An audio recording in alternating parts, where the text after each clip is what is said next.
Hi everyone, I'm Nick and I'm here today with my sensei, Müller Suzuki sensei, National Director of AKI USA with dojos in Pennsylvania, Santa Barbara and here in Los Angeles where we are today. And also with us is Dirk Müller sensei, who's flying in from Germany, and he's the dojo cho of Shoshin Dojo in Hamburg, Deshi and long-term student of Endo Shihan. That's right. And I get the opportunity to interview them today. We have a seminar this evening with Ikeda Shihan and Dirk Müller sensei and Müller Suzuki sensei. I'm going to interview them and find out a bit more about their Aikido background and what motivates them to train. So I notice, I know that both of you have been training a long time, 30 years, right?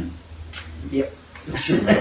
Yeah. I'm going to ask you to go back to the starting period and ask, what was the hook that got you into Aikido in the beginning? Well, mine's kind of a funny story. I was a competitive horse rider, and my trainer was always working with me on ways to work with the horse, not to dominate the horse, which at the time, in the early 80s, that was a pretty revolutionary concept. You have people still yanking on their horses, digging in with the spurs, and really just trying to dominate their horses, and so you would get these results that looked forced if you had to the educated eye. And then there were some people who were starting to do things a very Aiki way, although I didn't know that, but working with your horse, and then to the educated eye you could really see the difference too in the way that horse was moving, and especially a horse who had been brought up that way and educated that way.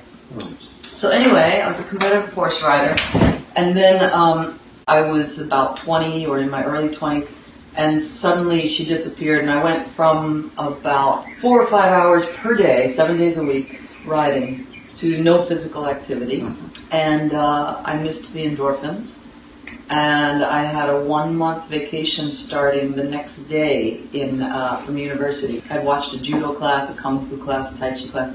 The day before my 1-month break, I looked at an Aikido class. I didn't train with them, but I thought it looked silly. I thought it looked fake. I called it in my own mind a wimpy martial art.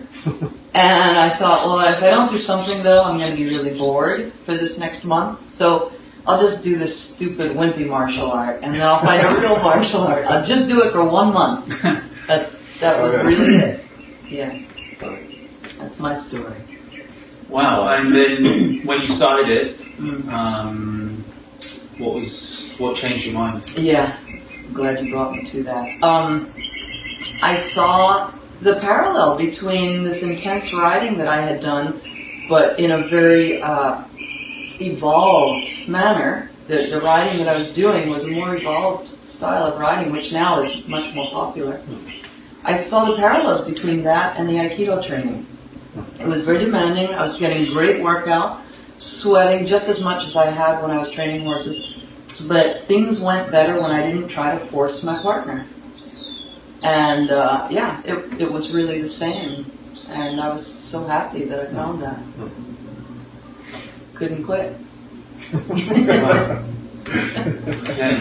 And how about you? It was different, but also kind of similar. I was a competitive swimmer for many years when I was young, in my early youth.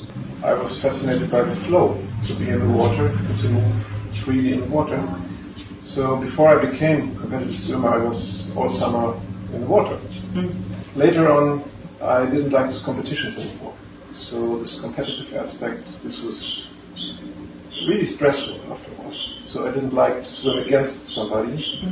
So my feeling was like, I like to be in the water, I like the medium water and the flow, feeling of flow, but not so much to compete with other people. Yeah, also I was quite early interested in meditation practice and I don't know how you call it, autogenes practice, autogenes training, and some yoga. I tried some yoga classes, but for a while after the swimming period there was not so much sports activities. I found a flyer in something like 79 talking about Aikido practice. And there was something written about using partner's energy, there was something written about flow, there was something written about non-competitive art. or martial art. And of course, as a young boy in martial arts, so this was kind of interesting for me, like for maybe every boy, these kung fu movies and things. But I didn't like this traditional karate too much. This was again competition, and judo was already only competition, at least in Germany, as far as I could figure it out. And I was tired of competition. Several years went by, and then when I started just before university, I found it again, this Aikido energy. Somebody spoke about it, and somebody told me, come to a class, it's very nice, and it's a friendly group. So I tried it first time then in '86, so 7 years passed. Wow. And from beginning, this was kind of magic for me. So I was like, what? This could be flow without water around, so something like that. Mm-hmm, mm-hmm. And my first really deep step into Aikido was at university in Marburg. First moment I did the first roll and things, I was like, yeah, this is mine. I like this. This is beautiful, and the connection with the partner, even with no idea about all the techniques and things, it was kind of magic, and still it is.